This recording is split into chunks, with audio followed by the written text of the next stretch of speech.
Bonjour à toutes et tous, bienvenue à cette troisième séance de notre cycle de conférences où nous avons le plaisir et l'honneur de recevoir aujourd'hui Valérie Baudouin, qui est directrice d'études à l'École des hautes études en sciences sociales et qui nous fait la gentillesse de venir nous présenter son domaine de recherche. Donc, sur le format que vous connaissez maintenant, elle va nous faire une présentation et puis après des échanges avec vous sur la base notamment des questions que vous avez posées, que nous avons bien reçues et dont nous vous remercions, mais aussi au-delà, puisque sa présentation sera différente des textes, donc c'est évidemment un moment d'échange tout à fait ouvert.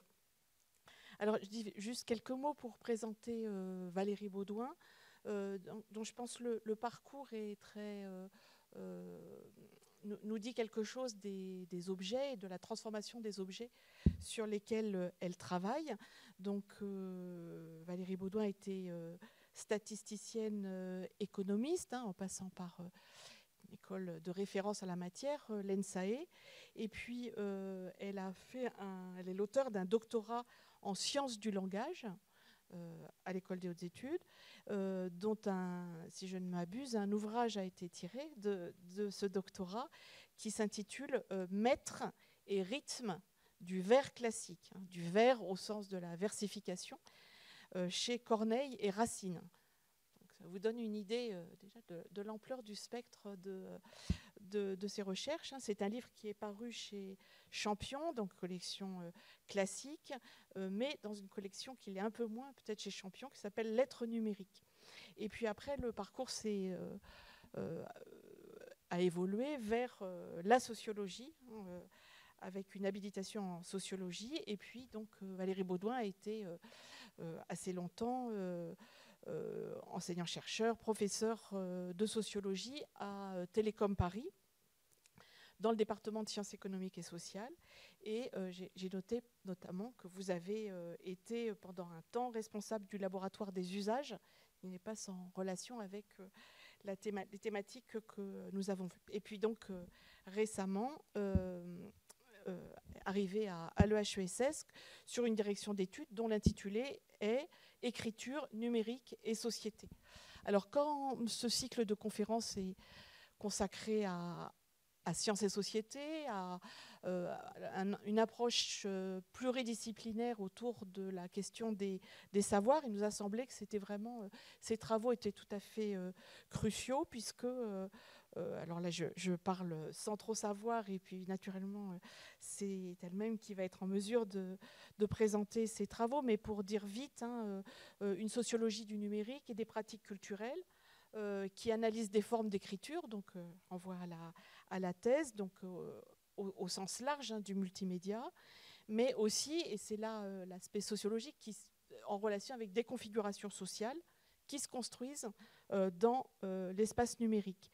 Et donc c'est vraiment une compréhension de relations entre l'écriture numérique et puis des formes d'organisation qui se déploient dans divers espaces, et notamment en ligne. Donc vous aviez le texte de Jack Goody qui dit quelque chose de cela.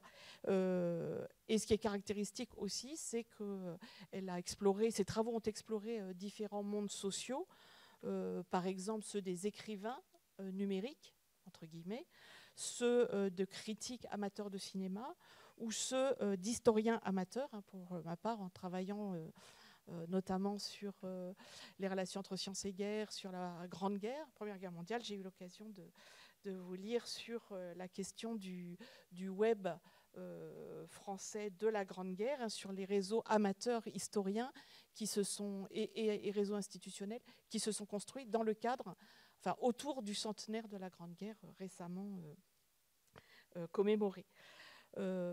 Voilà, j'en dis pas plus. Peut-être que donc il y a toute une série de publications, plusieurs articles dans la revue Réseau, qui est sans doute une revue importante du domaine, si vous voulez vous y référer. Voilà, je m'arrête là et je vous remercie très très vivement d'avoir accepté cette invitation. Merci beaucoup pour cette présentation et pour votre invitation.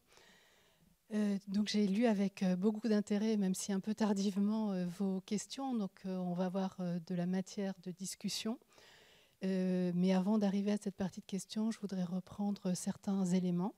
Donc dans un premier temps, je voudrais revenir sur pourquoi je vous ai proposé l'article de Jack Goody, enfin ce chapitre-là. Ma question, c'est est-ce qu'on peut dire aujourd'hui qu'on serait passé d'une raison graphique à une raison numérique? Voilà. Ensuite, je voudrais explorer avec vous les spécificités de l'écriture numérique en partant des travaux de Roger Chartier et puis des différents travaux que j'ai pu mener pour analyser les formes de l'écriture en ligne et leur transformation. Et ensuite, je vais passer à la partie plus collective, parce que comme vous l'avez très bien dit, Anne, j'essaye de connecter, l'articuler la question de l'écriture à la question des organisations sociales. Et dans cette section sur les collectifs, je vais revenir sur un peu les origines idéologiques de l'Internet. Et ensuite, revenir un peu sur les spécificités des formes d'organisation dans l'espace numérique. Donc en fait, les questions que je me pose, c'est est-ce que les technologies numériques, à la fois les infrastructures en réseau, les infrastructures de stockage, les terminaux, les services, les contenus, mais aussi leurs appropriations par les utilisateurs, est-ce qu'elles font émerger de nouvelles façons de construire des savoirs? Donc ça, c'est vraiment la question de fond qui m'occupe pour cette séance.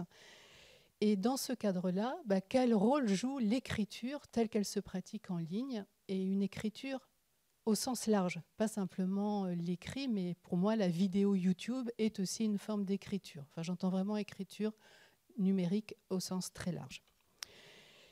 Et puis, comment des amateurs qui se situent à l'écart des mondes institutionnels de la construction des savoirs s'organisent et vivent ensemble, fabriquent ensemble des nouvelles formes de savoir, et quelles sont un peu les spécificités de ces formes de savoir.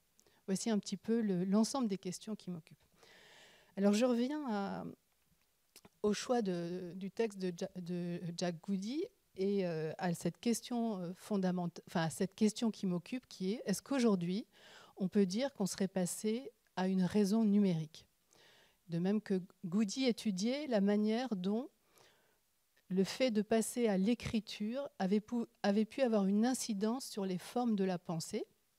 Et en particulier, si vous avez tous lu le texte, il y a deux objets qui l'intéressent particulièrement dans son livre. C'est l'objet de la liste et l'objet du tableau.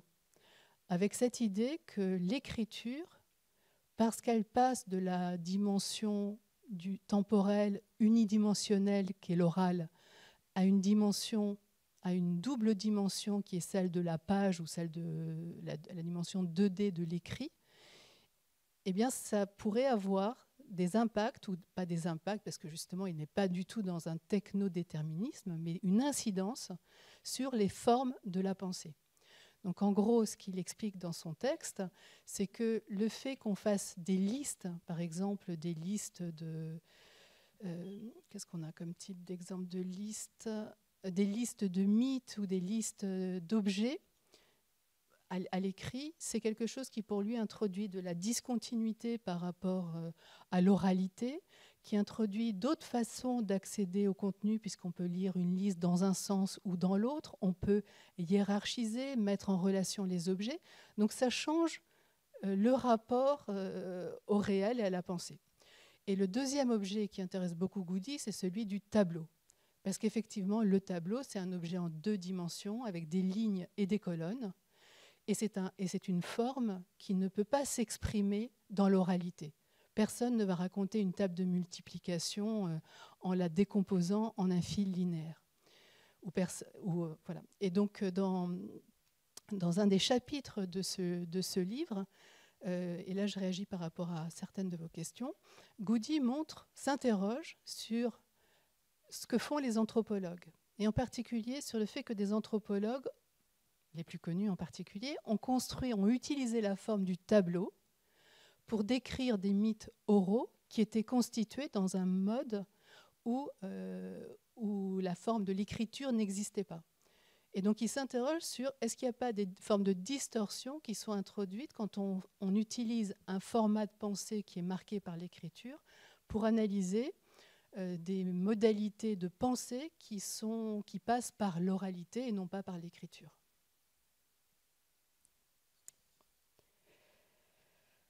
Donc pour aller vite, l'écriture, sa fonction principale, c'est qu'elle libère des contraintes propres à l'expression orale, qui sont d'une part cette dimension temporelle et la possibilité d'aller vers la représentation graphique, la double dimension. Et puis, évidemment, c'est le fait que le public n'a pas besoin d'être à portée de voix, et donc qu'il a une capacité de diffusion et de construction d'une forme d'impersonnalité, puisqu'on n'a pas besoin d'être en contact avec celui qui parle pour le lire à partir du moment où il y a de l'écrit.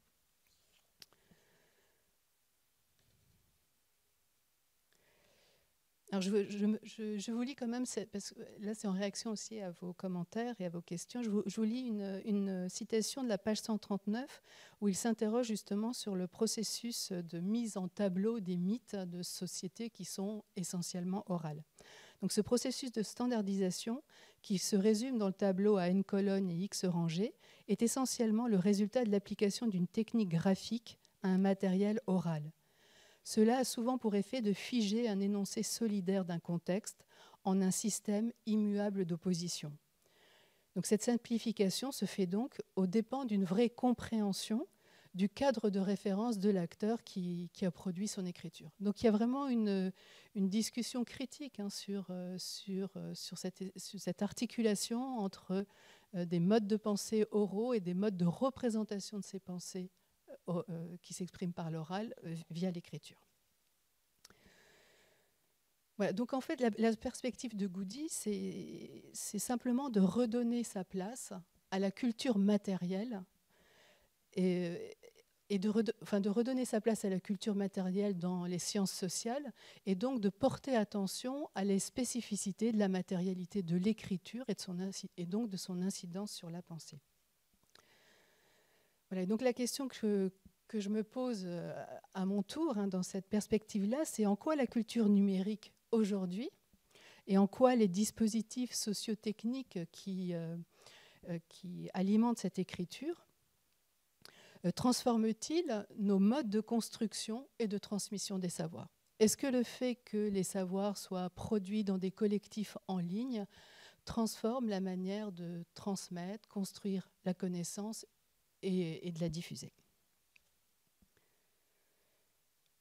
Alors maintenant, je reviens sur... Bon, là, c'était... Je pense que vous les avez tous présentés tout à l'heure. C'est juste pour vous dire que je ne fais pas... Aujourd'hui, peut-être que j'ai un propos un peu général, mais je m'appuie sur des terrains assez nombreux, assez compliqués, qui ont porté sur des objets différents. Je m'appuie aussi sur des travaux de mes étudiants en thèse ou en master. Et ceux sur lesquels on reviendra le plus, c'est sur les historiens amateurs de la Grande Guerre, parce que c'est un terrain où j'ai mélangé des méthodes très quantitatives avec des méthodes très ethnographiques, où j'ai passé énormément de temps sur le terrain, alors sur le terrain, c'est-à-dire derrière les écrans, à observer comment se déroulent les conversations, les relations entre les acteurs, la façon d'écrire, la façon de construire des savoirs, de publier, etc.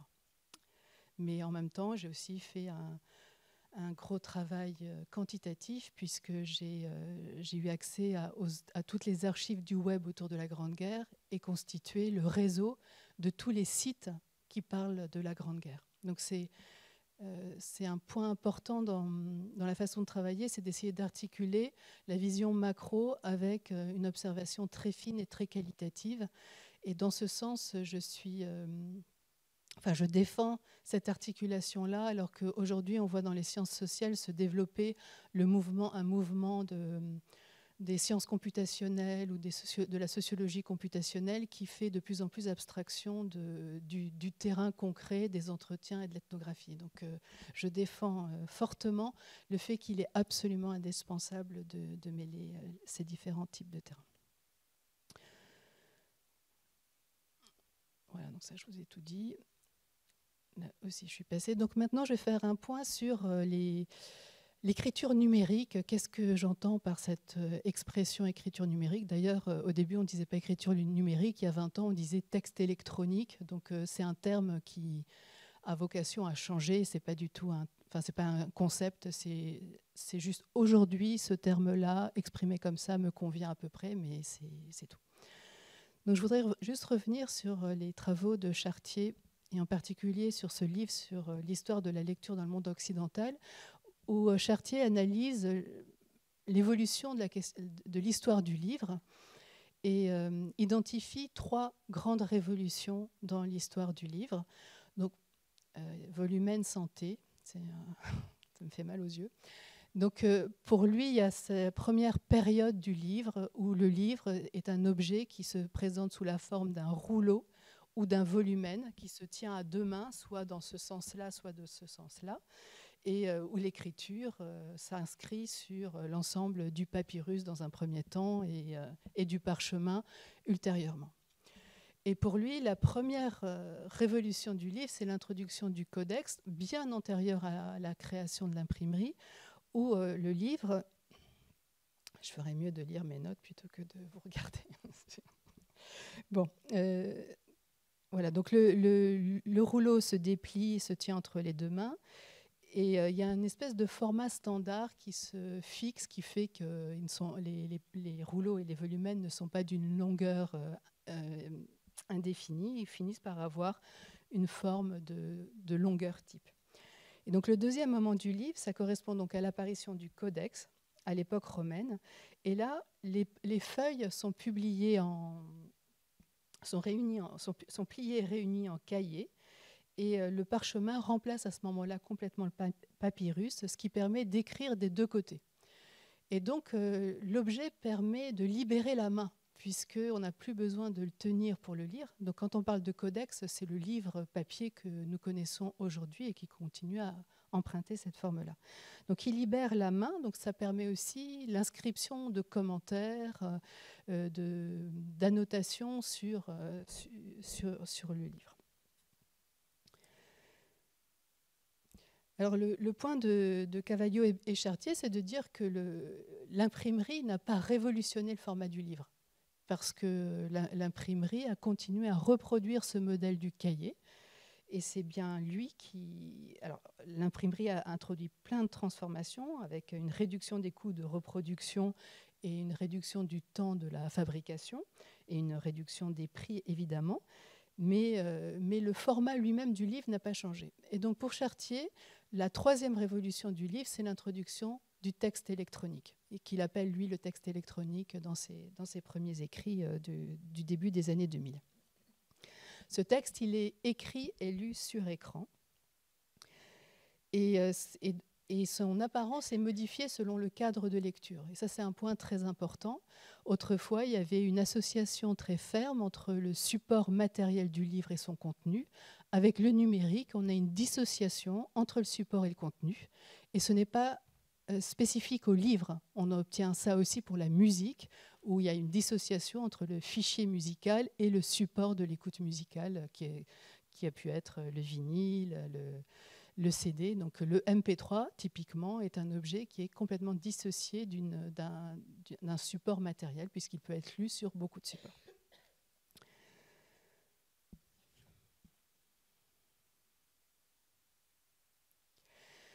Alors, donc ce texte numérique, il se voit encapsulé dans des architextes avec des empilements de cadres.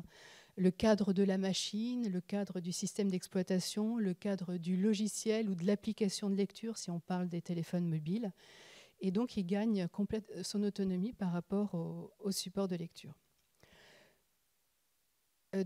Donc, dans les travaux de Chartier, ce qu'il indique très clairement, c'est que les révolutions n'impliquent pas une disparition des anciens supports au bénéfice des nouveaux supports, mais une coexistence des différents types de supports. Ce qui fait qu'aujourd'hui, nous avons encore le livre papier qui est prédominant en termes d'usage, mais nous avons aussi le livre numérique qui est une imitation du livre papier, c'est-à-dire une simple transposition dans l'espace numérique du format papier, donc typiquement ce qu'on lit sur les liseuses.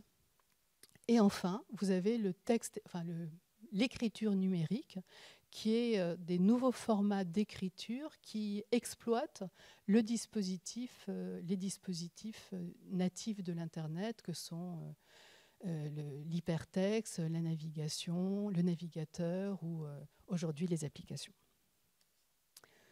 Voilà, donc on a une progression. Enfin, ce qui est intéressant, c'est qu'on n'a pas des remplacements, mais des superpositions et du maintien des anciens formats avec les nouveaux formats. Ce qui fait que si vous regardez aujourd'hui, si je passe à l'exemple de la musique, si vous regardez les discographies de personnes qui ont entre 40 et 60 ans, vous pouvez à la fois avoir des vinyles, des CD et des MP3. Et de même, dans les livres, on peut avoir la coexistence de lecture de livres sous format papier, numérique et sous format complètement numérique. Et sous des formats typiquement propres à l'espace du web. Alors, comme le temps passe, oui. Donc, on a une transformation avec le numérique, on a une transformation des modes d'accès au texte, puisque dans l'espace en ligne, que ce soit sur les téléphones ou sur les ordinateurs, vous avez deux modes principaux d'accès au contenu, qui sont d'une part les moteurs de recherche et d'autre part les réseaux de sociabilité et les réseaux de personnes. Donc là, c'est un point de transformation très fort. Et aujourd'hui, dans les formes d'accès, on a une compétition entre ces deux modèles qui coexistent aussi. Donc le moteur de recherche comme point d'entrée vers les textes versus les réseaux de sociabilité et les réseaux de relations. Et donc, bien sûr, ça change beaucoup de choses dans la façon d'organiser les contenus et de les caractériser, puisque les outils de classement des textes ne sont plus les mêmes. Ça va être les mots-clés, y compris les hashtags, ça va être les liens entre les textes et ça va être l'audience. Donc là, le niveau de la fréquentation. Et donc ça, ce sont des transformations assez radicales par rapport au format d'accès aux livres et aux documents d'époques antérieures. Alors, dans l'espace numérique, si on fait un petit peu le bilan au bout d'un certain nombre d'années, on a vu émerger beaucoup de nouveaux genres. Et alors, il y en a, les genres sont innombrables sur Internet, en lien avec l'innovation technologique permanente. Mais je voudrais mettre l'accent sur deux genres qui me semblent être propres au numérique. Le premier, c'est la présentation de soi. Et le deuxième, c'est l'écriture dans les groupes. L'écriture pour la conversation à plusieurs. Donc, dans la vie ordinaire, en dehors des écrans, la présentation de soi est portée par le corps, par l'impression que l'on produit par son visage, son habillement, par le décor qu'on a autour de soi. Et dans l'espace numérique, il a fallu réinventer des équivalents de cette forme de présentation de soi sur laquelle on a un contrôle plus ou moins important dans la vie réelle, mais qui a ses spécificités en ligne. Et les premiers éléments qui sont apparus, c'est tous ces dispositifs qui permettent de se présenter. Donc, au début de l'Internet, ça pouvait être les sites personnels. Ensuite, on a pu avoir les blogs. On a le profil sur tous les sites de réseaux sociaux où c'est un espace de présentation de son identité. Donc, au début, c'était fait de façon textuelle. Et puis, petit à petit, l'image est venue prendre une place de plus en plus importante. Donc, cette dimension présentation de soi, c'est un genre qui s'est énormément développé avec le numérique et qui n'avait quasiment pas d'équivalent dans le monde antérieur. Le principal qui existait était le mode CV, mais on voit bien que ce n'est pas exactement la même chose. Et le deuxième, c'est le fait de pouvoir converser par écrit à plusieurs. Et là, vous regardez dans le passé, vous vous imaginez avant le numérique, avant le Minitel, puisque ça existait déjà dans le Minitel, mais ça, je pense que vous n'avez pas connu. Mais avant le Minitel, il n'y avait aucun moyen d'écrire à plusieurs, enfin de converser à plusieurs à distance. Et c'est le fait d'avoir un dispositif qui permet d'écrire à plusieurs qui constitue une évolution majeure de l'Internet. Et je vais revenir dessus un petit peu plus tard quand je vous reviendrai sur l'histoire d'Internet. Voilà. Et là aussi, sur les formats d'écriture collective en ligne, vous avez un panorama extrêmement large de dispositifs. Ça a commencé par les forums, qui est effectivement le premier format de communication par écrit à plusieurs. Il y avait aussi les IRC, Internet Relay Chat. Et puis ensuite, on a eu plein d'évolutions. Je passe sur la messagerie instantanée. Et aujourd'hui, on est arrivé à des formats comme les groupes, les réseaux sociaux évidemment, mais les groupes de discussion dans les groupes Facebook, les groupes de type WhatsApp. Donc les marques et les formats marketing ont changé, mais on a quand même une continuité dans le fait d'avoir des espaces où on peut converser à plusieurs autour d'un thème.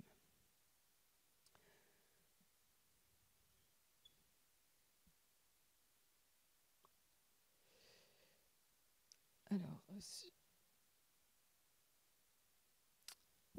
sur l'écriture numérique à proprement parler, il y a eu beaucoup de débats sur est-ce que c'est de l'écrit ou de l'oral.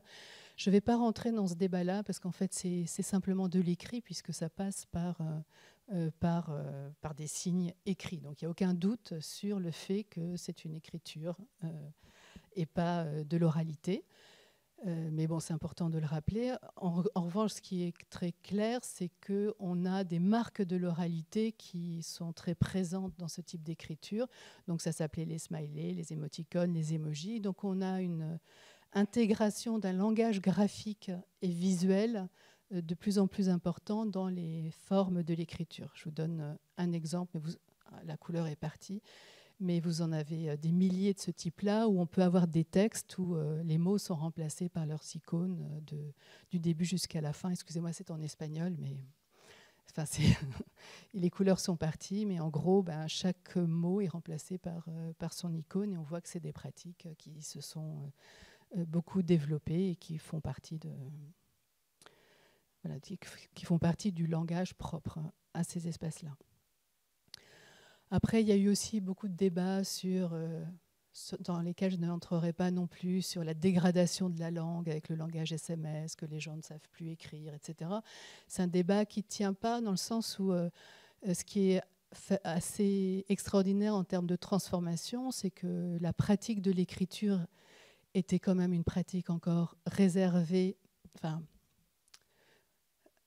plutôt, avec les outils numériques, la pratique systématique de l'écrit s'est répandue d'une façon extraordinaire par rapport à il y a 20 ans.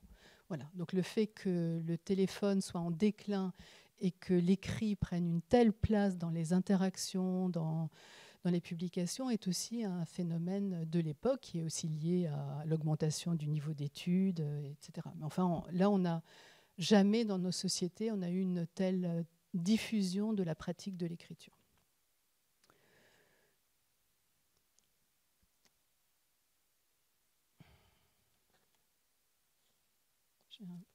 Voilà, donc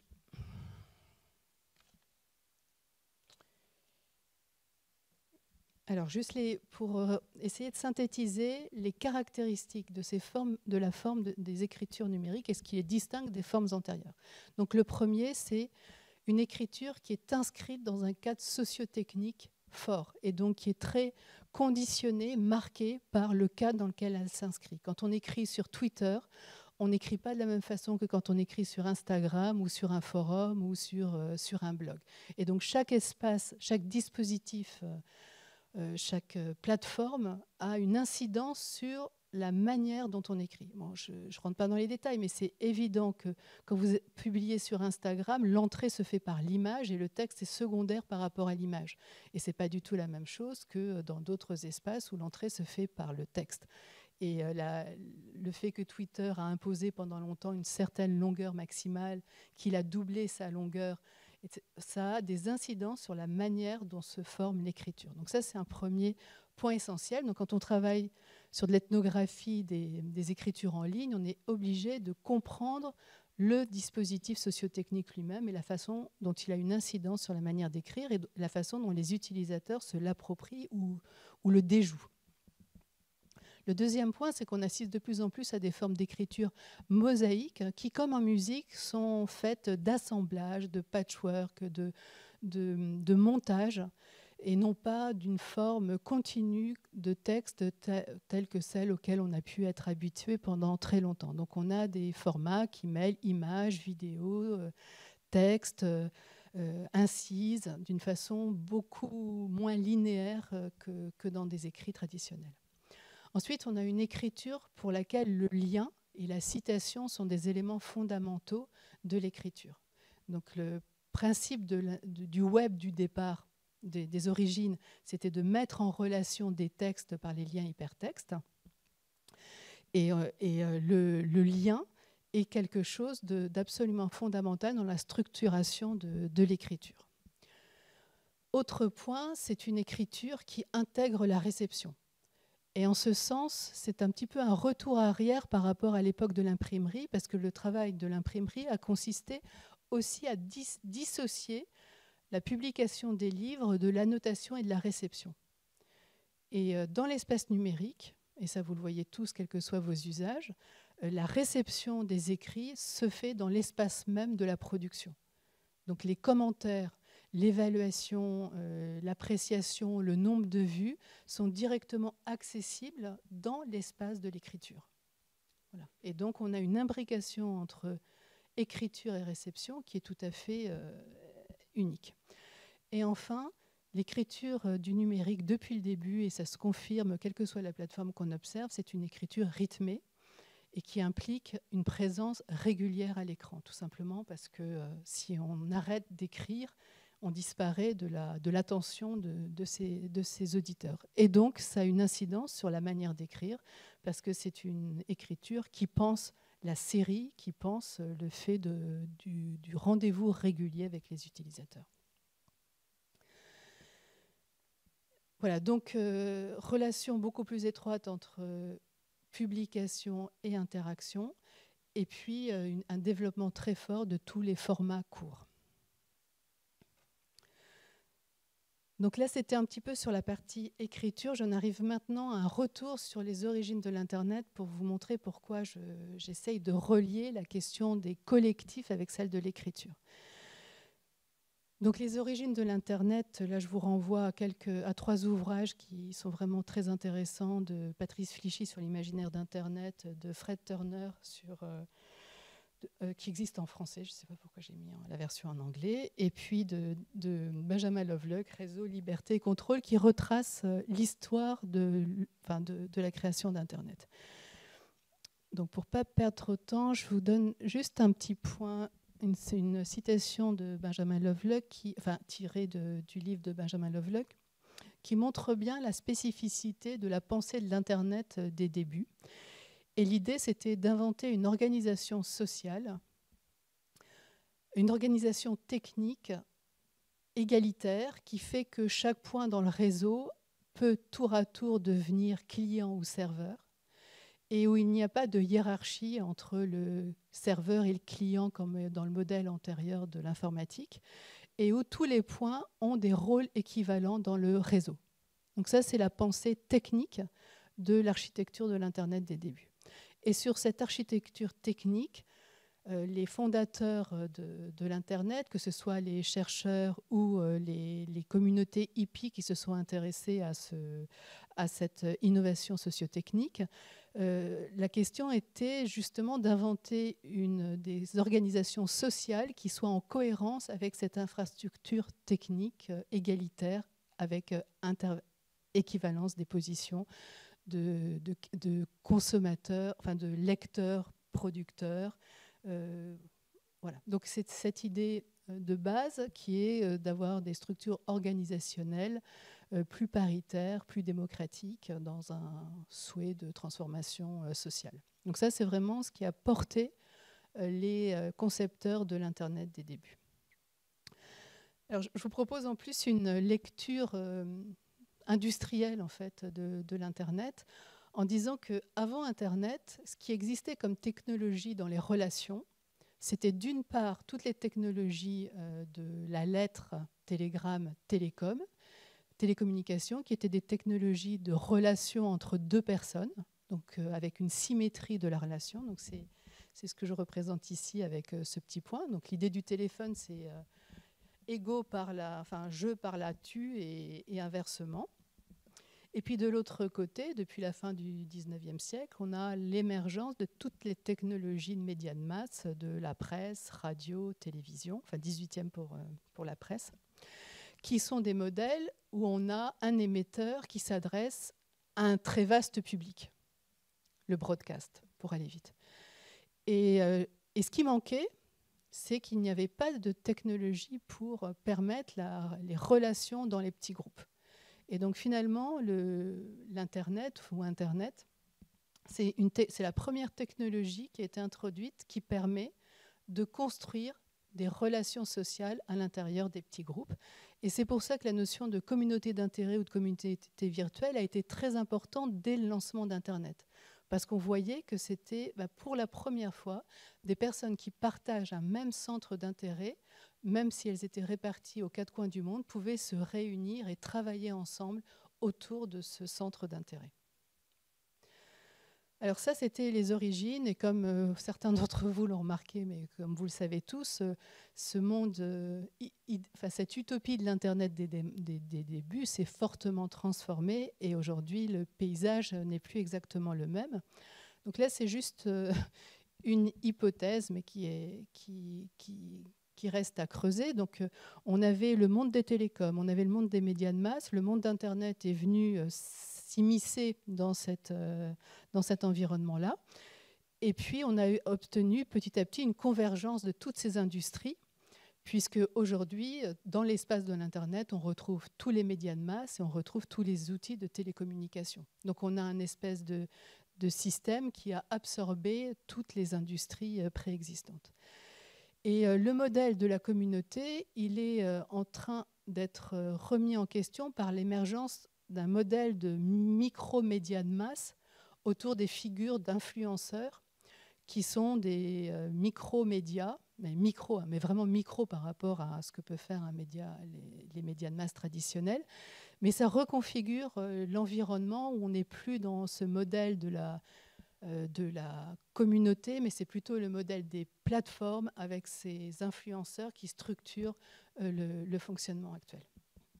Voilà, donc ça s'est beaucoup transformé, mais moi ce qui m'intéresse, c'est de voir comment ce modèle utopique des origines se maintient et trouve encore des espaces de visibilité.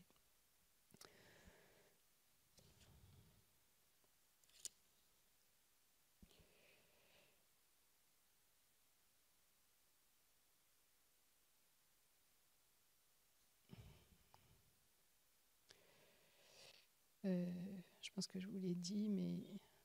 Donc, juste pour être sûr que j'ai bien fait passer le message, donc, dans le modèle utopique de la communauté, du collectif, des origines de l'Internet, l'idée c'était d'avoir des modèles ouverts et démocratiques, avec réversibilité des positions, où chacun peut être tour à tour lecteur ou auteur, utilisateur ou concepteur. Le fait que la conversation écrite est le moyen d'existence de ces groupes, parce que vous imaginez un groupe oral à distance, ça ne marcherait pas. Et donc il faut le passage par l'écrit pour qu'il y ait une régulation de la conversation dans le groupe. Et on est dans des espaces où on s'affranchit de la distance corporelle et de la coprésence temporelle et de la distance géographique.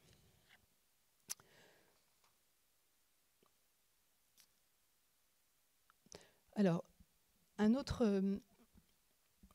voudrais juste revenir sur aujourd'hui, quand on étudie les pratiques en ligne et quand on regarde l'évolution dans le temps, on voit que ça se transforme, mais il y a quand même des choses qui se maintiennent au fil du temps. Donc, le premier point, c'est que, quels que soient les collectifs qu'on observe, on remarque systématiquement que l'activité est distribuée sur plusieurs plateformes et jamais sur une seule. Donc, si vous observez un groupe Facebook dédié, par exemple, au zéro déchet, eh bien, vous découvrez que toute une autre partie de l'activité se déroule dans d'autres espaces, dans Twitter, dans Instagram, etc. Donc, on n'a jamais une activité qui est mono-située dans un seul espace. Et ça, c'est un point très important parce que beaucoup de travaux, par facilité, se contentent de travailler sur un groupe Facebook ou un ensemble de comptes Twitter, alors que l'activité se répartit de façon beaucoup plus distribuée. Et donc, c'est important d'avoir une approche ethnographique multisituée ou multisite pour arriver à comprendre ce qui se passe dans les différents espaces. Le deuxième constat, c'est qu'on a une évolution, on est dans le monde du numérique est porté par des grandes entreprises capitalistiques et marqué par un rythme d'innovation extrêmement fort. Ce qui fait que, par exemple, vous êtes étudiant, vous commencez à vous intéresser par exemple, la plateforme qui est à TikTok aujourd'hui. Vous avez la garantie que dans 5 ans, quand vous parlerez de TikTok, on vous dira « mais c'est ringard, ce truc, ça n'existe pas ». Voilà. De même que toutes les générations précédentes, enfin, tous les... Comment dire par exemple, moi j'ai travaillé sur les pages personnelles. Bon, c'est un truc, c'est complètement... ça n'existe plus comme type de format. Mais ce qui est important, il y a 2 choses qui sont importantes. Le premier, c'est que c'est important de documenter les transformations du monde et qu'à chaque époque, il y ait des chercheurs qui puissent être en mesure d'expliquer comment s'organise le paysage à une époque donnée. Donc ça, c'est le premier point. Et le deuxième, c'est d'essayer d'arriver à voir par-dessus les enjeux capitalistes, enfin les enjeux marchands, quelles sont les tendances de fond qui se maintiennent, quels sont les lieux de stabilité à travers les transformations.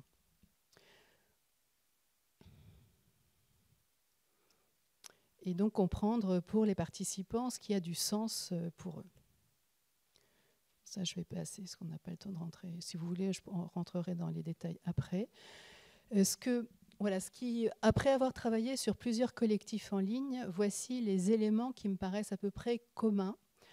Quelles sont les composantes de ces collectifs que j'ai retrouvés dans à peu près tous mes terrains et dans les terrains qui ont été menés par d'autres. Donc le premier, c'est que, quels que soient ces espaces, il y a toujours des lieux qui sont l'expression des lieux de présentation de soi et qui sont des lieux vraiment d'expressivité, d'expression de soi, qui prennent des formes extrêmement variées, mais on les trouve de façon systématique. Et quelles que soient les plateformes, il y a toujours un espace où la personne est en mesure de se présenter. Le deuxième, c'est qu'il y a des espaces collectifs. Et ces espaces collectifs de discussion, on observe 3 types de catégories. On observe des espaces où on peut avoir simplement des questions et des réponses. Donc là, on retrouve souvent l'opposition novice-expert. Des espaces qui sont des lieux de construction de connaissances, de discussion et de travail. Et puis des lieux qui sont plutôt des lieux de visibilité du travail collectif. Et enfin, on a systématiquement des espaces d'échange interpersonnel, plus privés, qui peuvent être par exemple les lieux de négociation et de régulation de conflits, les lieux de conversation en temps réel, et puis des lieux de conversation en différé, peu importe. Mais ce qui est important, c'est que depuis le début et jusqu'à aujourd'hui, on n'a jamais eu un simple espace collectif où les gens se retrouveraient et où tout se passerait dans l'espace collectif. Il y a même par exemple dans les groupes WhatsApp, dans n'importe quel groupe étudié sur WhatsApp, si vous pensez à vos propres expériences, il peut y avoir un groupe et systématiquement, il y a la construction de sous-groupes pour la résolution de conflits, parce qu'il y a une relation plus intime qui se constitue. Et donc finalement, on a l'impression au début d'avoir un groupe, et en fait, c'est une constellation de structures relationnelles, de formats variés, avec effectivement l'espace collectif, mais aussi les espaces privés.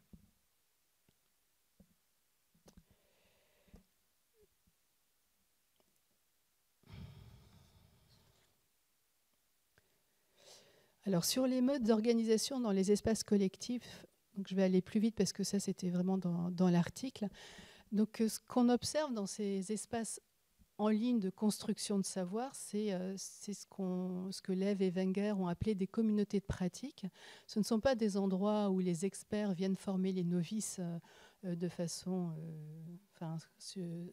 comme à l'école, pour aller vite. Ce sont des lieux où on a une transmission des connaissances qui se fait dans le cours des interactions et pour les novices, en posant des questions, mais surtout en observant et en regardant ce que les autres ont déjà dit dans le passé. Donc c'est de façon proximale, en contact avec les autres, que les novices apprennent et progressent dans leurs connaissances. Voilà, donc ça c'est un point très important parce que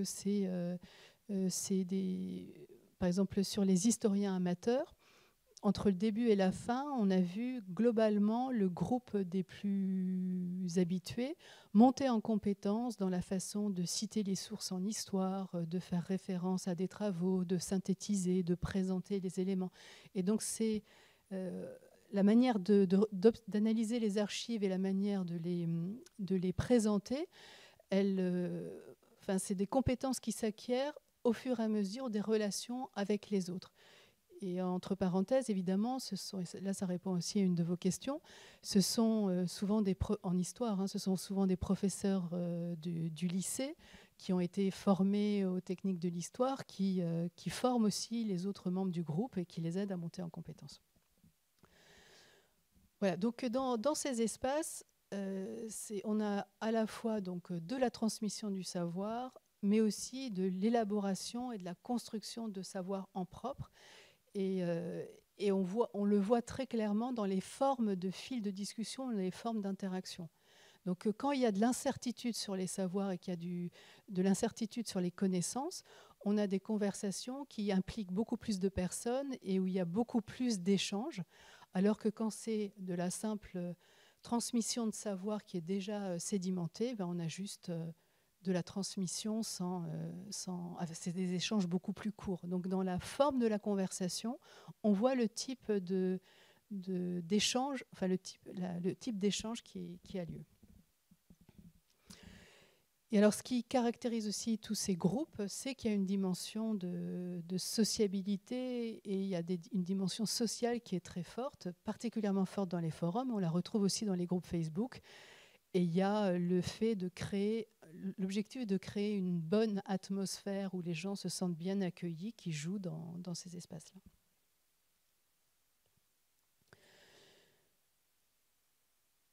Alors là ça c'est un résultat qui a été confirmé par tous les travaux sur le numérique et qui n'est pas très différent de ce qu'on observe dans la vraie vie.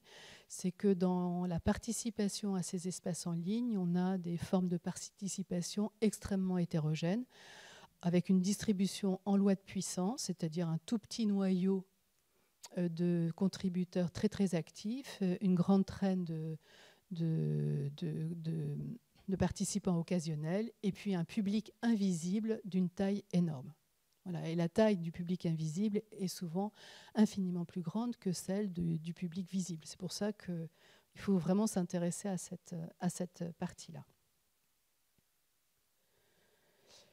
L'autre point, et là j'espère que ça va résonner avec la discussion sur les réseaux sociaux, c'est que ces espaces de construction de savoir en ligne fonctionnent grâce à une gouvernance distribuée à plusieurs échelles et distribuée auprès de tous les utilisateurs. Donc à haut niveau, dans tous ces espaces en ligne, il y a des chartes qui définissent les règles de bienséance dans le groupe. Et donc il y a une institutionnalisation des règles. Donc on est très très loin d'espaces non normés et libres tels qu'on a pu les présenter au début de l'Internet. Donc c'est des espaces sociaux ultra régulés. Ensuite, par règle et de façon visible. Ensuite, on a très souvent dans ces groupes, on a des modérateurs ou des équipes de modérateurs qui s'assurent du bon fonctionnement de l'espace et qui s'assurent que les règles sont respectées. Donc c'est par rapport au cadre de régulation qui est posé que la régulation se fait. Donc ça peut être perçu comme de la censure, mais c'est articulé avec ça. Et puis, on se rend compte, quand on fait les entretiens, que tous les membres du groupe se sentent obligés ont intériorisé ces règles et les respectent dans la façon d'intervenir. Et ils sont très nombreux à indiquer qu'ils s'autocensurent, qu'ils font attention, qu'ils se relisent, qu'ils n'envoient pas de messages avant, enfin, qui testent avant d'envoyer leur message. Donc, en gros, on a une gouvernance qui est en tension entre contrôle social et encouragement social, parce que s'il n'y avait que du contrôle, il n'y aurait plus de participants. Donc il faut à la fois encourager les gens à participer, mais en même temps s'assurer que les règles sont respectées. Alors, transposition immédiate sur les réseaux sociaux. Eh bien, quand on est dans des groupes fermés, dans des groupes Facebook, eh bien, vous observerez que vous avez exactement le même type de fonctionnement. Vous avez des modérateurs, vous avez des chartes qui sont posées au début du groupe et vous avez un contrôle social très fort des échanges. Et en fait, les grandes difficultés qu'on rencontre aujourd'hui dans les réseaux sociaux comme Twitter et comme Facebook, c'est que justement, il n'y a pas ce travail de régulation parce que il n'y a pas de collectif suffisamment constitué pour que les personnes soient en charge du contrôle.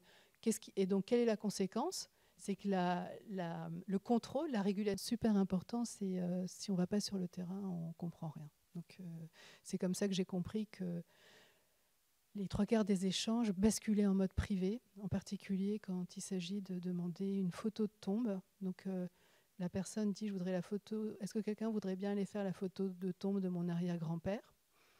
Et il y a une personne qui répond, et puis ça disparaît. Et ça ne disparaît pas, simplement. L'échange se fait en privé parce qu'une photo de tombe, c'est un objet d'une intimité énorme et ça ne peut pas être présent dans l'espace public. Voilà, donc les entretiens ont été absolument fondamentaux pour comprendre ce qui se passait dans l'espace numérique. Et ensuite, c'était... Ah oui, les anciens et les nouveaux. Donc effectivement, dans les groupes qui marchent bien, il y a des tas de procédures pour essayer de surmonter la tension entre les deux groupes. Et par exemple, il y avait des personnes dans le forum qui étaient chargées de répondre à tous les messages. Parce que dans les forums et dans la plupart des espaces en ligne, la meilleure façon de ne pas accueillir un novice, c'est de ne pas répondre à sa question. Et donc, il y avait plusieurs personnes qui étaient en charge de vérifier que tous les messages avaient obtenu une réponse. Typiquement, c'est... voilà. Et puis, les modérateurs passent leur temps à intervenir quand les messages montraient trop de liens interpersonnels ou dérivés par rapport au sujet. Donc, il y a plein de procédures qui permettent de maintenir le cap du forum en réduisant la dimension sociabilité ou en la mettant un peu à côté.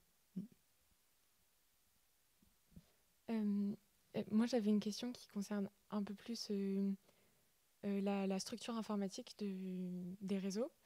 Et je me demandais si vous aviez pu constater des dispositifs de captation de l'attention sur certains forums, par exemple, ou sur certains réseaux sociaux, qui modifieraient du coup la sociabilité qui se développe sur ces réseaux plutôt que d'autres où il n'y aurait pas ces dispositifs de captation-là. Ça, c'est un sujet très chaud et très important parce que la progression des algorithmes de recommandation fait qu'aujourd'hui, on a des infrastructures qui orientent et canalisent beaucoup l'activité en fonction de critères qui nous échappent en partie. Par exemple, c'est très très difficile de comprendre comment fonctionne l'algorithme de YouTube, vous savez, dans la fenêtre de recommandation. Et donc ça, évidemment, ça a une incidence très forte sur les usages. Alors, il se trouve que les forums, comme ils s'inscrivent dans l'utopie de l'Internet première génération, ils cherchent à se préserver de ça. Donc typiquement, le forum Grande Guerre avait volontairement exclu tout type de publicité dans son espace et avait préféré demander à tous les membres du forum de cotiser pour louer l'espace sans être dépendant d'influences externes. Mais c'est un mouvement militant, très clairement, de la part des membres fondateurs du forum. Et effectivement, c'est un vrai sujet. Même sur Facebook, arriver à comprendre pourquoi certains... il y a des travaux qui sont très, très intéressants là-dessus. C'est un travail sur Spotify. Comme on n'arrive pas à comprendre l'algorithme de recommandation de Spotify, ce qu'ils ont fait, c'est qu'ils ont fabriqué des millions de robots qu'ils ont envoyés sur Spotify pour voir comment se faisait la recommandation. Et donc, c'est de la rétro-ingénierie du dispositif pour essayer de comprendre comment il manipule les utilisateurs. Mais ça, là, par contre, pour les sciences sociales, ça devient vraiment compliqué parce qu'il faut des compétences techniques super difficiles. Mais effectivement, le fait qu'il y ait des acteurs dans l'espace de sociabilité d'Internet qui sont des algorithmes, ça change. Enfin, c'est un acteur à prendre vraiment à prendre en compte à part entière dans les analyses. Et du coup, vous connaissez des travaux qui essayent justement de prendre ça en compte pour décrire la sociabilité du... Là-dessus, non. En dehors de ce travail sur Spotify qui essaie de voir comment les utilisateurs sont orientés dans leur écoute musicale, je n'ai pas en tête de travaux qui montrent comment la sociabilité sur Facebook est... Enfin, on a vu les travaux qui montrent comment les opinions peuvent être orientées sur Facebook, mais pas forcément la sociabilité. Merci.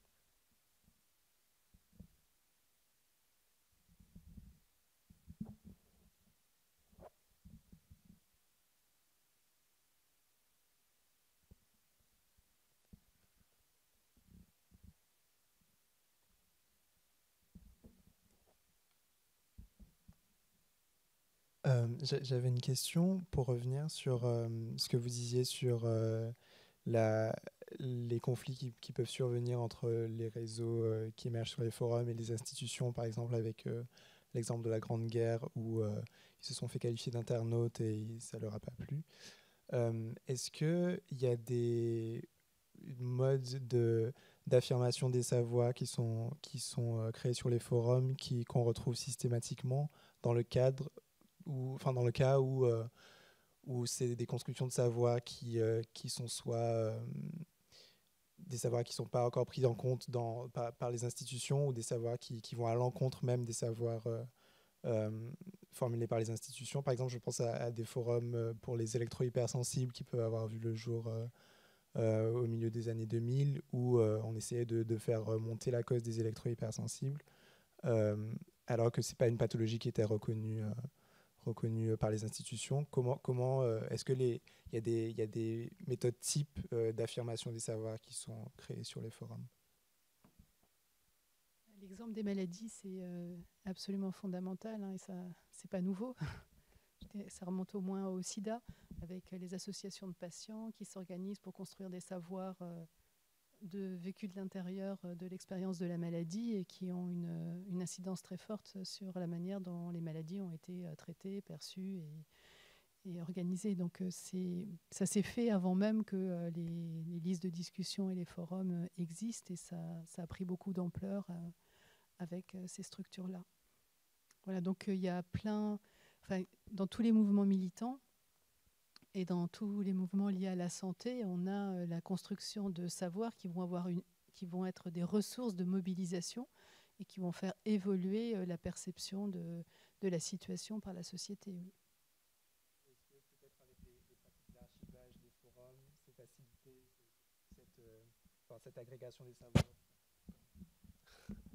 Oui, je ne sais pas si vous m'entendez bien. Oui. Mais je demandais peut-être est-ce que vous parlez dans votre article de la capacité d'archivage des forums. Est-ce que c'est quelque chose qui permet aussi d'agréger mieux les savoirs pour leur donner plus de poids face au savoir institutionnel? Oui, là je renvoie à un article de Madeleine Acriche, justement, où elle a montré comment des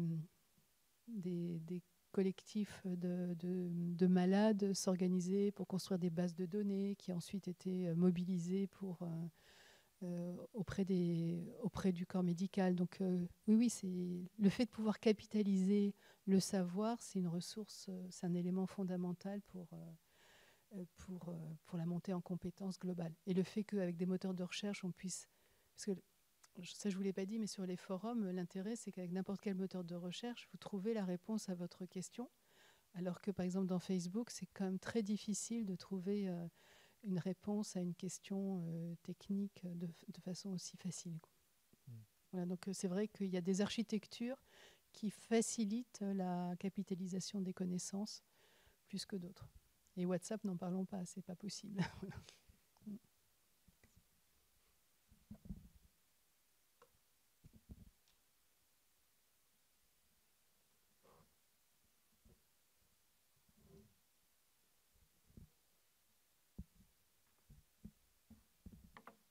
Bonjour, j'avais une question concernant l'utilisation des données de ces groupes. Je vois par exemple dans votre article que vous citez des extraits de conversations. Comment est-ce qu'on décide si on peut ou non citer directement dans les articles ces conversations?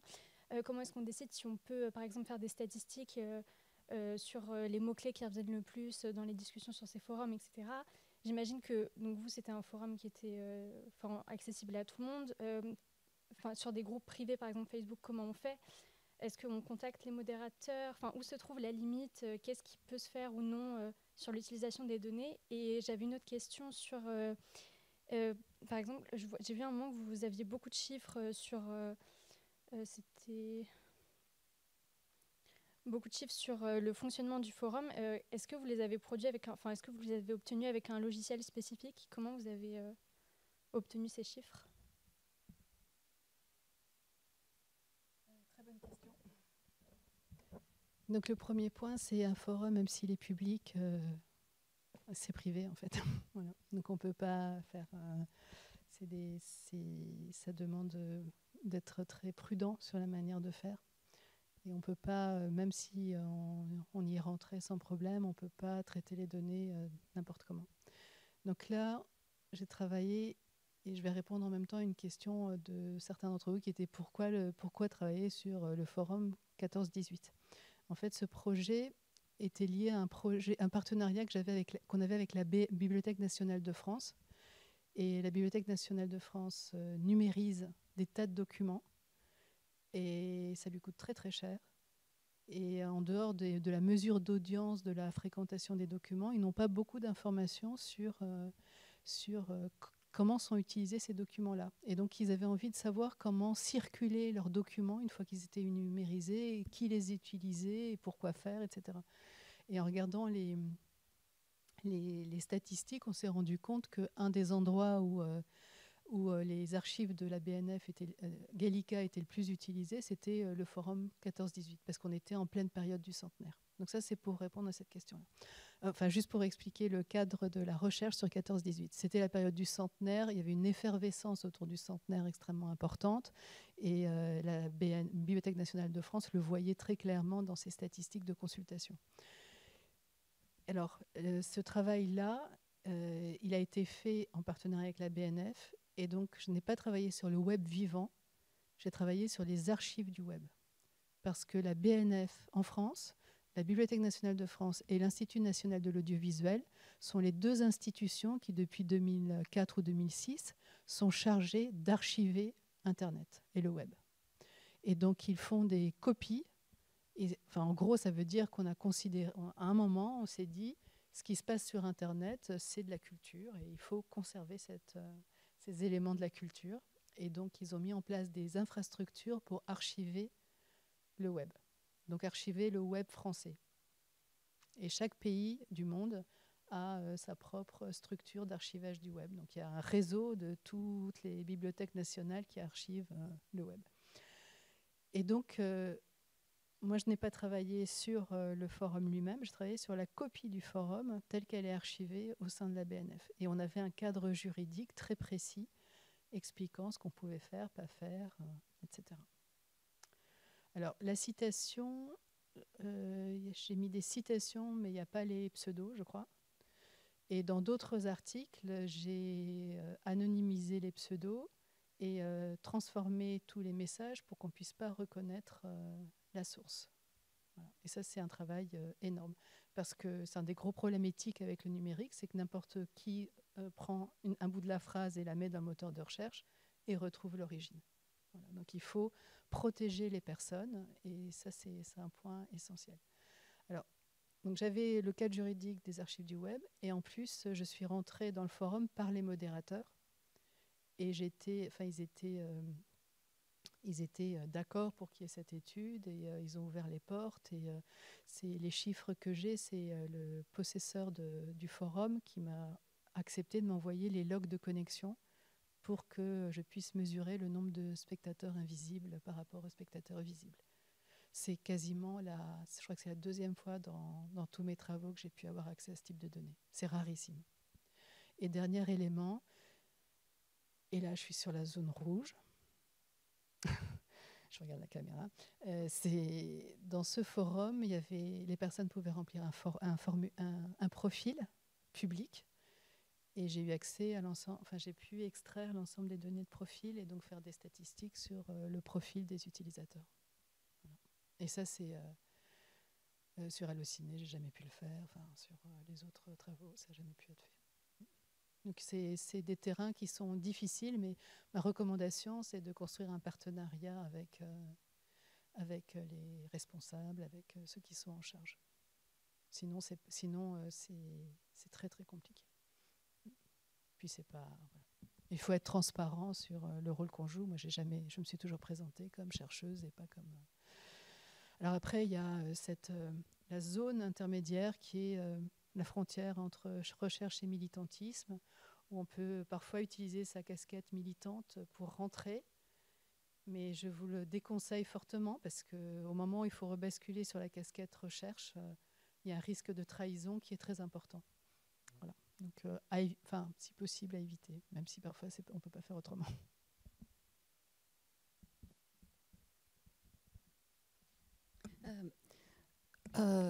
Oui, je me dis, j'ai un vieux problème avec le cyberespace, l'électronique, le numérique, le digital en anglais, qui a pas du tout, c'était remarqué par un des étudiants sur l'histoire de la cuillère, qui est au masculin en allemand et au féminin en français. Donc les mots n'ont pas la même évocation. Et digital, c'est digit, mais c'est aussi... donc les doigts, c'est le toucher. Et donc le cyberespace dans le monde anglophone n'a pas tout à fait la même connotation avec digital. Et d'ailleurs, il y a beaucoup de gens qui disent digital maintenant en français au lieu de numérique. Mais par rapport à tout cet univers et tous ces idéaux qu'il y a eu au départ, comme vous l'avez dit, puisque c'était en Californie, c'était développé par des gens qui prenaient du LSD, qui faisaient des expériences communautaires, d'amour libre, etc. Avec l'évolution et ce qui s'est passé à Silicon Valley et l'introduction du privé et des entreprises, en fait, tels que les algorithmes sont développés et que nous n'arrivons plus à décrypter, sauf à faire des décodages à rebours, comme celui qui a été signalé là par un des étudiants pour l'armée. Voilà, c'était une question intéressante. Je ne sais pas ce que vous en pensez. C'est la première, je crois, de la série des 13 pages. En fait, ce que l'on demande aux sciences sociales depuis le début pour comprendre l'organisation sociale et les résistances politiques, c'est maintenant les algorithmes eux-mêmes qui le font tels qu'ils sont développés par les GAFA. Et donc, Facebook a une très grande visibilité de toutes les questions que les étudiants ont posées sur le genre, l'organisation, enfin les classes sociales, enfin peu importe les provenances, le lieu où la question a été posée, etc. Donc moi je ne comprends pas très bien, parce que le CNRS et toutes les grandes institutions et les grands programmes internationaux, les communautés européennes, l'ONU, etc. nous disent maintenant il faut que tout le monde travaille avec des big data, y compris donc en sciences sociales, et qu'on analyse donc les données en faisant appel, en collaboration avec les citoyens, à tous ces réseaux donc, qui se constituent en communauté de reconnaissance de savoir, parce que, voilà, en étant nombreux et en collectif, effectivement, on peut apprendre beaucoup de choses. Qu'est-ce que ça veut dire éthiquement et politiquement, pour nous, en tant que chercheurs, que d'accepter cette injonction, alors que en réalité, d'une certaine façon, nos institutions courent derrière les grandes compagnies qui ont déjà ces informations. Et donc, à quoi ça sert tout ça? Et dernier exemple qui vraiment m'avait frappé, au moment où il y a eu le confinement, il y a eu un programme, je ne sais plus par qui il était financé, mais en partie par le CNRS, pour que un maximum de gens à travers la France photographient les bannières que les gens mettaient devant leurs fenêtres quand ils étaient confinés. C'est incroyable, parce qu'en réalité, c'était pas juste un projet esthétique, c'était un projet de flicage. puisqu'il y avait beaucoup de bannières qui pouvaient aussi s'en prendre aux décisions gouvernementales qui étaient critiques. Donc il y avait les façades, donc qui étaient géolocalisées, etc. Et d'ailleurs, il y a eu des descentes de police dans certains appartements. Donc il va y avoir de plus en plus de crédit pour ce genre de recherche. Et moi, je me demande, qu'est-ce qu'on a comme outil pour arriver à savoir qu'est-ce qu'on fait si on y répond. Bon, moi, je suis près de la retraite, je ne répondrai pas. Et je trouve formidable que vous dites qu'il faut être aussi sur le terrain. Mais tout ça, pourquoi faire en termes de recherche scientifique? Bon, je suis un peu l'avocat du diable, hein, mais il y a vraiment... Je trouve que ça transparaît beaucoup par toutes les questions des étudiants, le fait qu'ils ont une grande habitude des réseaux sociaux et qu'ils sont très, très conscients du fait que, j'imagine, bon, c'est peut-être pour la guerre de 14-18, je ne sais pas, mais tout ce qui est révisionniste, tout ce qui est, enfin, pas seulement complotiste, mais tous les enjeux qu'il y a sur ces réseaux, comment on fait avec tout ça, quoi? On les étudie quand même. On essaie de comprendre comment ça se passe, quoi. Ouais. Alors, oui, la question de la collaboration avec question là, ouais. On a plein de distorsions qui sont liées à la structure oligopolistique du numérique, avec on a les GAFAM d'un côté et l'équivalent en Chine. Hein. Donc on a quand même deux pôles qui sont en compétition, avec deux oligopoles qui ont à peu près la même structure des deux côtés. Et ce qui est intéressant, c'est qu'ils ont des stratégies différentes. Et donc ça a une incidence très forte sur la recherche. Par exemple, Facebook ferme tout. C'est extrêmement difficile de faire une recherche, d'exploiter les données de Facebook. Alors que Twitter est un réseau qui, depuis le début, a été beaucoup plus ouvert. Le résultat, c'est qu'il y a des millions d'études sur Twitter et quasiment pas sur Facebook. Instagram aussi, c'est complètement fermé, c'est extrêmement difficile. TikTok aussi, ça va être vraiment compliqué.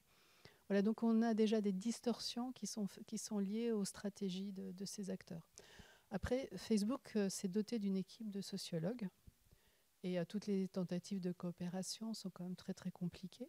Et les travaux qui sortent de ces équipes-là sont un peu décevantes. C'est des sciences computationnelles, mais ça ne nous apprend pas grand-chose. Alors, je vous parlais des archives du web. Je pense que c'est quand même une démarche vraiment intéressante pour reprendre un peu la main sur la recherche, en se disant que on a des corpus qui sont constitués par des institutions publiques et que ces corpus peuvent être analysés par les chercheurs dans un cadre juridique à peu près correct, etc. Et donc là, c'est une manière de contourner aussi les difficultés. Alors évidemment, l'archivage du web ne marche pas pour toutes les applications fermées comme Facebook et toutes les autres applications. Donc de ce côté-là, on a un vrai problème. Oui.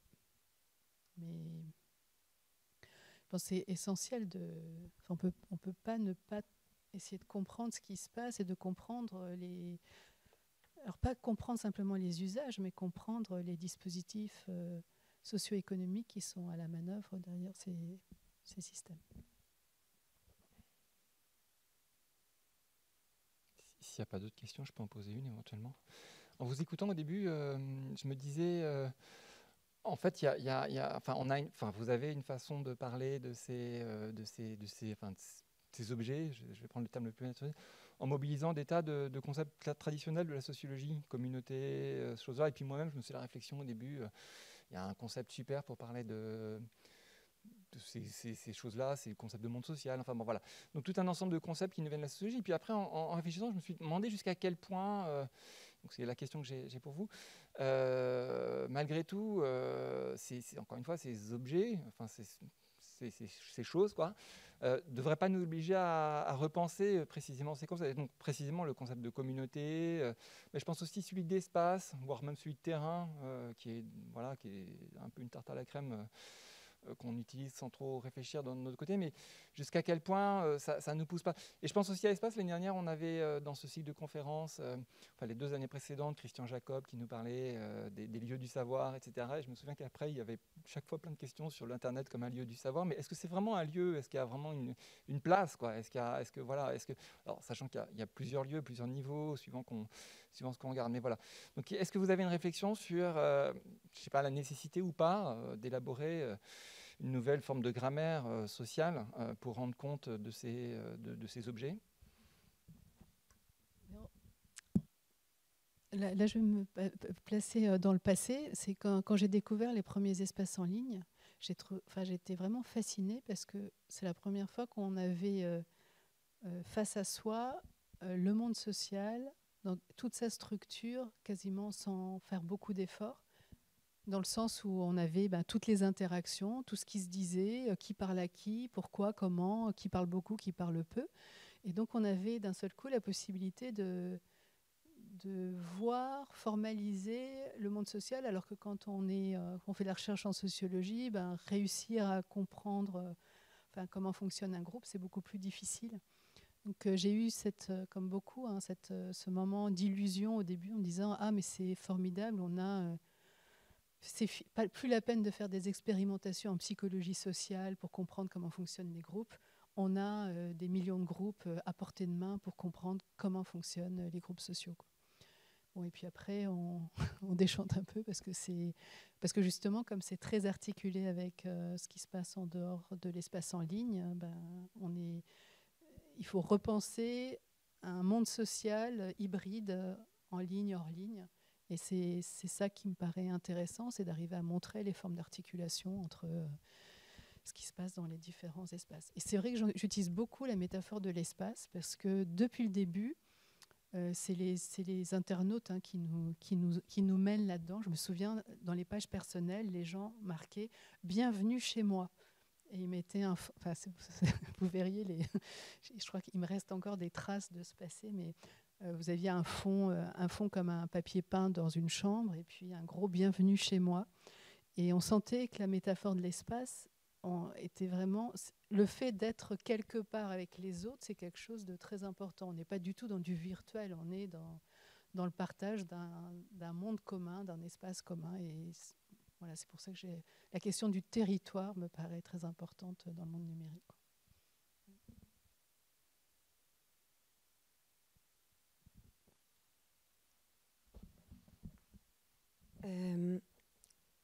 À un moment, quand vous avez parlé des fonctionnements et tout ça, des régulations, vous avez parlé de la question des novices et des anciens.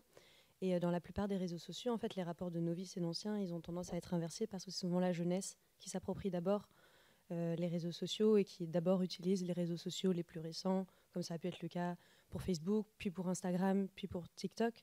Et en fait, je trouvais ça assez intéressant en termes de comment, justement, ce savoir à un certain temps, plus ou moins restreint, il est d'abord un savoir plutôt de la jeunesse et un territoire qui est plutôt propre à la jeunesse, où se construisent des interactions et qui est au fur et à mesure intégré par d'autres générations. Et où, du coup, pendant un temps, il y a une forme de renversement en termes de qui domine l'espace et qui l'utilise. Et puis, il y a comme une continuelle fuite en avant dès que c'est rejoint par des générations, on va dire, plus âgées, des jeunes qui vont avoir tendance à être repoussés vers à nouveau d'autres espaces. Et de la même manière, pour certains adultes, ça va être un moyen de se maintenir dans une forme de modernité et de jeunesse que d'essayer d'être aussi rapide que les jeunes dans la manière dont ils s'approprient ces outils et ces espaces-là. Voilà. C'est intéressant, c'est de revenir un peu aux origines, justement, et de voir que les premiers utilisateurs d'Internet, ce n'étaient pas les jeunes, c'était vraiment le monde des hommes, le monde des informaticiens et le monde de la techno, quoi. Et très classe sup au début. Et puis, ça, effectivement, ces effets de génération sont venus progressivement. Et c'est... alors, moi, je voudrais juste insister sur le coût. Par exemple, pour ceux qui sont... je veux juste vous donner l'exemple des écrivains en ligne. C'est... quand j'ai regardé les sites des écrivains en 2012, j'avais su... Attendez, c'était en... Oui, en 2000, j'avais suivi tout un ensemble d'écrivains et j'ai regardé en 2012 ce qu'ils étaient devenus et ils avaient quasiment tous abandonné. Et ce que je voudrais juste insister sur le coût que représente l'adaptation permanente à de nouvelles innovations et le travail que ça demande aux utilisateurs. Et pour beaucoup de personnes qui sont dans une posture de création dans le numérique, le fait d'être obligé de basculer d'un environnement à un autre, typiquement, on avait une page perso et puis il faut passer à un blog et puis après il faut se débrouiller pour faire son compte Instagram, etc., qui ne demandent pas les mêmes compétences, ça a un coût très important. Et le coût, il est plus difficile pour ceux qui se sont formés à la technologie précédente, hein, comme vous disiez, que pour les nouveaux entrants qui vont directement adopter la dernière innovation du marché. Et donc, c'est pas que les dernières générations sont plus habiles, c'est simplement qu'elles entrent avec le dispositif qui est à la mode, sur lequel elles deviennent très compétents, alors que ceux de la génération juste avant, ils sont devenus hyper compétents dans le système antérieur, qui est dévalorisé, mais pour eux, le coût d'acquisition des compétences sur le premier, il est lourd. Et c'est pas simplement pour les générations les plus anciennes, hein, c'est très très vite. On a un déclassement et plus ça va, plus on a une accélération des innovations qui fait, ces dernières années, ça s'est énormément transformé. Donc Facebook a complètement plongé, mais vous avez une concurrence entre plein d'autres outils et l'acquisition des compétences pour chacun. Voilà, ça demande vraiment. Voilà, donc il y a, pour les humains, c'est le fait de rester dans la course, c'est se soumettre aussi à un modèle capitaliste avec lequel on peut être plus ou moins en accord, mais en tout cas, ça a des effets sur les individus.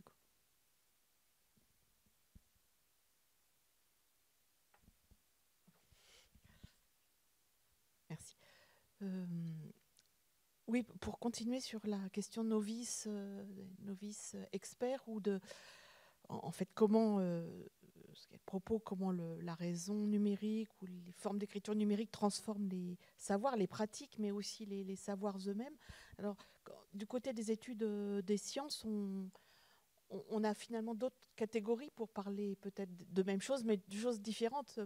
Par exemple, on parle plus d'experts profanes plutôt que d'experts novices, versus novices, avec l'idée évidemment de novices sont en formation, ils sont en apprentissage. Il y a un devenir qui peut être différent des profanes par rapport à l'exemple qui a été évoqué des collectifs de santé, hein, par lesquels... alors, je pense que c'est une profane, je pense que c'est aux amateurs, avec toute la question de la valeur dépréciative ou pas accordée aux amateurs. On le voit quand ils sont opposés aux professionnels dans les forums 14-18, mais pas dans d'autres contextes qui sont très valorisés aujourd'hui de la science participative. Et voilà, je me demandais finalement, en tant qu'historienne, on a toujours tendance à essayer de raccrocher du connu, à de l'ancien qu'on maîtrise un peu mieux, donc par rapport justement à des formes de participation dans les sciences expérimentales. Est-ce que le numérique la change? On voit bien, évidemment, au stade des pratiques, ça change, mais est-ce que le statut de l'amateur est véritablement transformé? Et j'ajoute deux questions qui sont sur ces questions de savoir... ce qui était produire des savoirs en ligne. Dans l'exposé, finalement, n'apparaissait pas la question de l'encyclopédie en ligne, des savoirs encyclopédiques, les wikis, etc. Donc, voilà, comment vous situez ça par rapport au propos général? Et puis, dans un autre genre, l'open access, donc mettre en ligne des savoirs en cours de conception aussi, mais dont on sait que la mise en ligne va justement aussi modifier le fait de mettre des préprints et puis de les transformer au fur et à mesure. Ma question est un peu confuse parce que c'est juste une série de vignettes, de savoir comment elle rentre ou pas dans le tableau d'ensemble. Voilà. Oui, expert amateur ou expert profane. Attends, ouais. Pourquoi je dis novice? Parce que...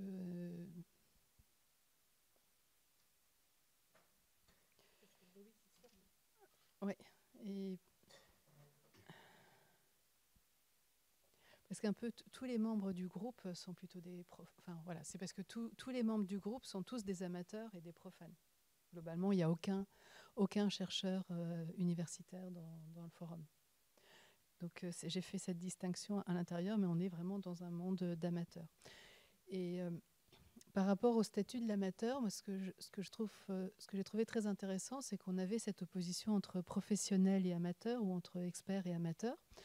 Et en fait, quand on fait ces travaux, on découvre que le monde des amateurs est d'une très très grande diversité, et que, alors je vais prendre l'exemple de la critique amateur de cinéma, les amateurs les plus actifs sur la plateforme ont des formats d'écriture très très proches des cahiers du cinéma et de Positif, qui continuent à être une référence dans l'écriture de la critique de cinéma. Et donc on voit que ce sont des aspirants professionnels de manière très nette, et que en revanche ils sont à 1000 lieues des autres amateurs qui interviennent une fois pour dire « Ah, j'ai adoré ce film, allez le voir ». Donc en fait, c'est le fait que les plateformes soient ouvertes à un public d'amateurs beaucoup plus large fait qu'on a une différenciation beaucoup plus forte à l'intérieur du monde des amateurs entre des amateurs novices qui interviennent une fois, et puis ceux qui sont déjà dans un cheminement, une trajectoire de professionnalisation. Alors Wikipédia, c'est exact. On aurait vraiment pu parler de Wikipédia, parce que c'est exactement l'exemple de la production de savoir collectif, où finalement il y a assez peu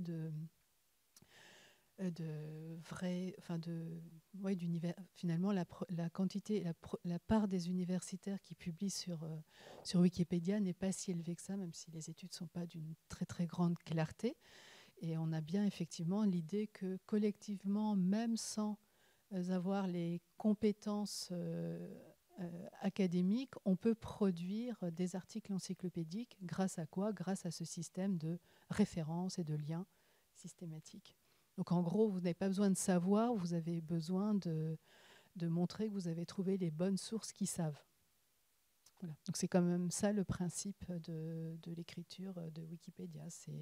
C'est résumer ce que les autres ont dit sur le sujet. Il faut que ces autres soient pour le coup des vrais, des personnes, des autorités cognitives reconnues dans le monde institutionnel.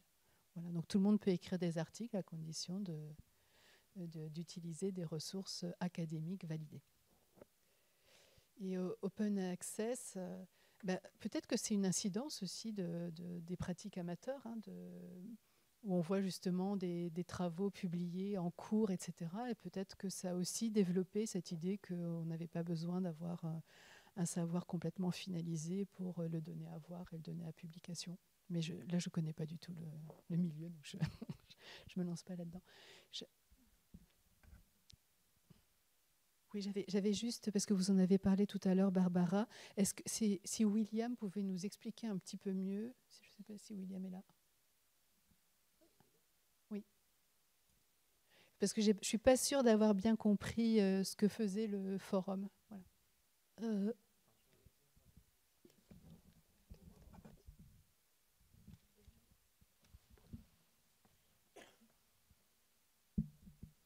Oui. Donc pour resituer l'exemple, en fait, ça a été publié dans un article au printemps dernier sur une étude qui analysait un peu des fuites des complexes technico-scientifiques militaires américains, et notamment en relation avec le nucléaire. Et donc il y avait plusieurs brèches un peu de fuites, dont en fait des espèces de vocabulaire techniques qui viennent dissimuler certains vocabulaires propres justement au nucléaire. Et donc en fait il y avait certains techniciens ou militaires, soldats, pour se former en fait à ce vocabulaire-là, qui ont tout simplement utilisé le moteur de recherche pour comprendre en fait, ou d'autres applications en fait, mais qui recourent aussi au moteur de recherche.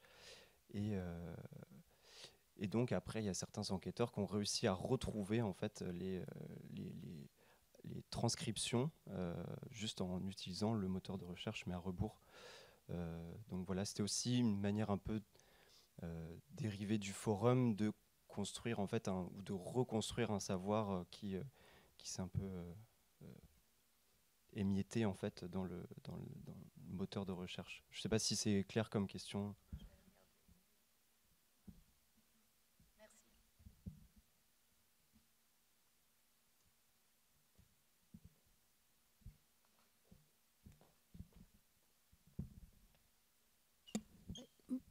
Je voulais parler de Goody, de la question entre l'écriture et l'oralité, parce qu'il y a eu aussi beaucoup de questions des étudiants, et que, effectivement, vous l'avez dit vous-même, il y a du son aussi dans les réseaux aujourd'hui, il y a des images, mais au-delà de ça, l'hypermédia était extrêmement riche dès le départ et avait permis de circuler en réseau, je veux dire, pas fermé, mais à multi-entrées, donc de casser le côté linéaire de l'écrit auquel nous étions habitués, et y compris de l'oral quand on raconte une histoire. Mais comme ça a été remarqué par plusieurs étudiants, les sociétés orales, même si Goody fait très bien de remettre en question la dichotomie, il ne va pas jusqu'au bout de ses arguments, en fait. Enfin, je ne sais pas ce que vous en pensez, parce que beaucoup de sociétés orales pratiquent ce que nous avons redécouvert avec l'hyperlien, mais le pratiquent oralement. Et plus que ça, le pratique en multi-support, en dansant, en peignant. Il y a certaines langues, comme les langues agglutinantes par exemple, où on ne comprend la phrase que quand elle est terminée, parce que le sujet n'est pas au début. Et donc en fait, ça compose une sorte de tableau.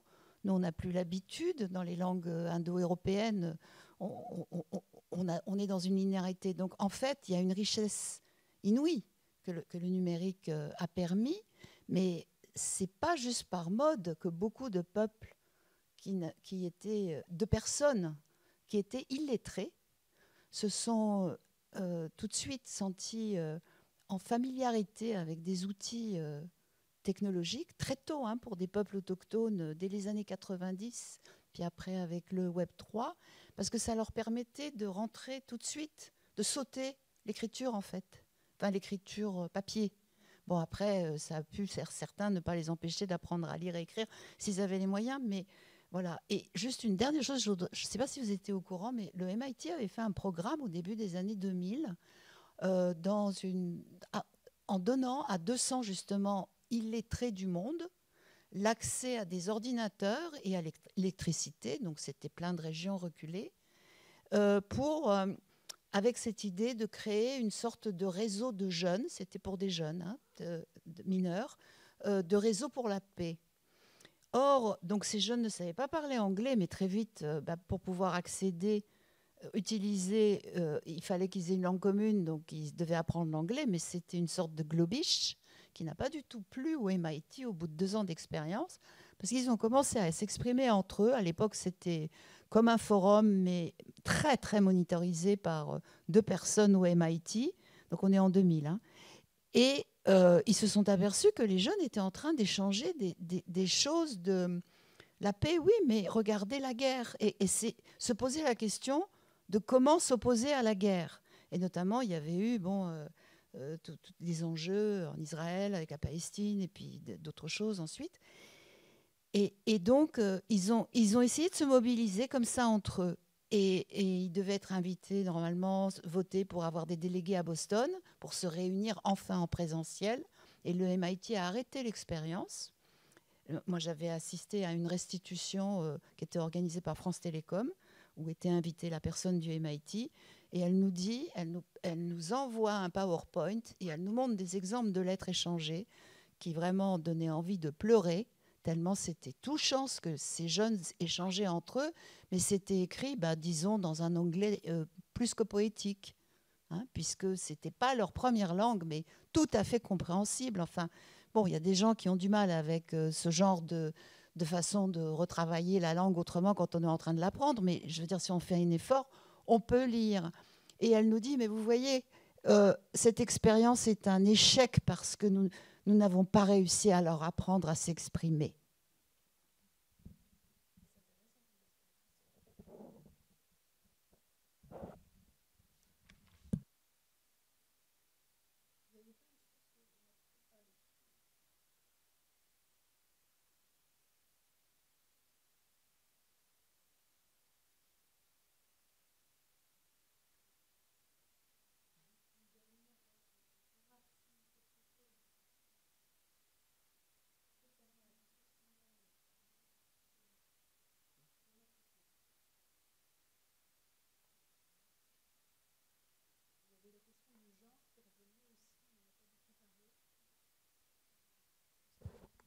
Juste un mot, dans les forums, c'est des espaces globalement très masculins au début, et puis c'est un petit changement. Mais pour aller vite, les technologies numériques reproduisent les inégalités de genre de façon massive. Je vous donne juste un exemple qui est tiré d'un article, j'ai oublié la référence, mais qui montre qu'il y a, dans les années 2000, il y avait autant de femmes blogueuses que d'hommes blogueurs. Donc ça, c'est, on peut dire, voilà, il y a une égalité d'accès, mais en termes d'audience, eh bien, on avait une disparité extrêmement forte. L'audience des femmes blogueuses était infiniment plus faible que celle des hommes blogueurs. Voilà. Donc même quand on avait une égalité en termes de production, en termes de visibilité d'audience, on avait une reproduction des stéréotypes quand on étudie le type de sujet sur lequel se positionnent les femmes par rapport aux hommes. Mais je pense que ce n'est pas la peine de rentrer plus dans le détail.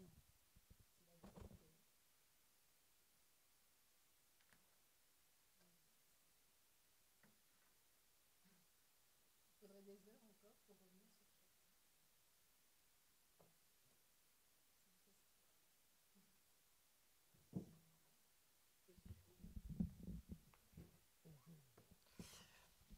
Bon, eh bien, effectivement, je crois qu'on ne pourra pas venir au bout des questions, mais merci de les avoir posées. Je pense que ça aide aussi à s'approprier les textes et à penser un peu déjà la séance. Donc, merci beaucoup Valérie pour cette séance. Je pense qu'on était vraiment au cœur de nos questions. C'était absolument parfait pour cela. Et donc, on vous invite à la prochaine séance dans une semaine. Alors là, on va se déplacer dans le temps, puisqu'on va aller du côté des premières modernités, donc vers le 15e, 16e siècle. Mais ce ne sera pas totalement étranger, puisque sera questionnée précisément la notion et la variété des formes de la notion de modernité. Donc, merci beaucoup.